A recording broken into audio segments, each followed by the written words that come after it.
Today's reading comes from 2 Kings, starting up chapter 25.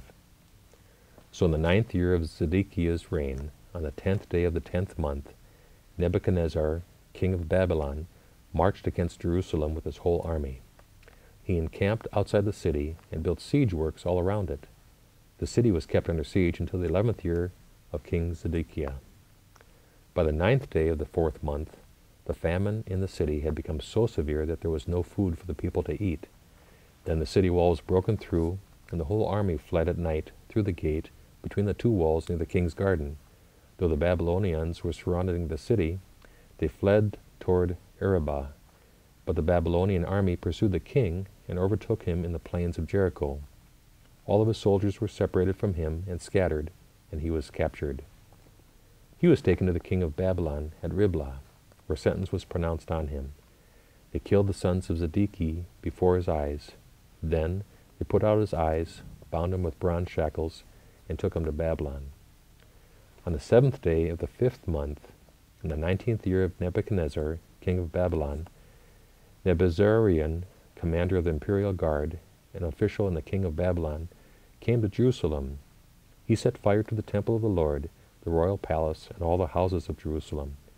Every important building he burned down. The whole Babylonian army, under the commander of the imperial guard, broke down the walls around Jerusalem. Nebuzaradan, the commander of the guard, carried into exile the people who remained in the city, along with the rest of the populace and those who had deserted the king of Babylon.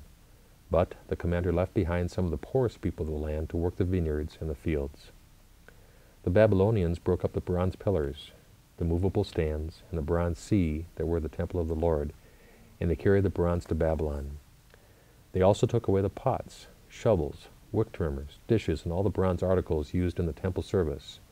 The commander of the imperial guard took away the censers, the sprinkling bowls, all that were made of pure gold or silver. The bronze from the two pillars, the sea, and the movable stands which Solomon had made for the temple of the Lord were more than could be weighed.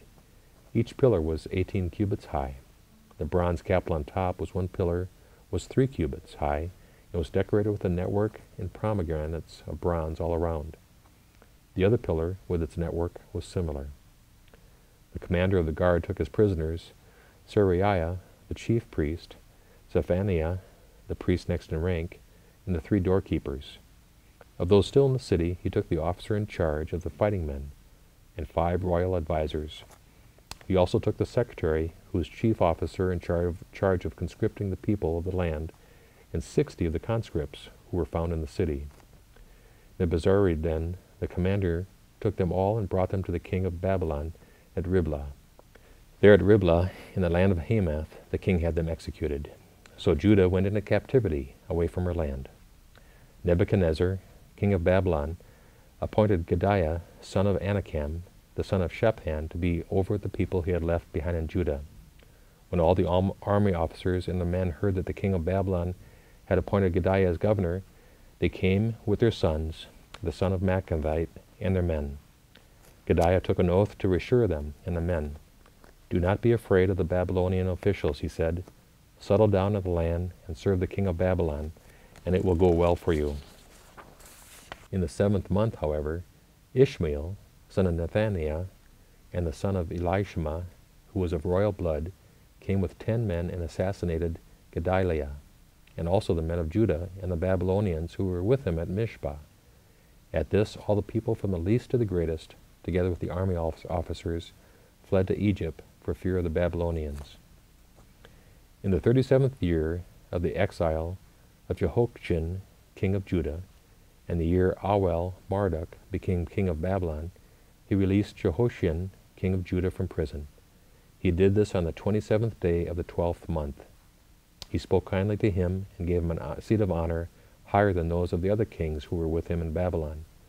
So Jehoiachin put aside his prison clothes, and for the rest of his life ate regularly at the king's table. Day by day the king gave Jehoiachin a regular allowance as long as he lived. Here ends the reading.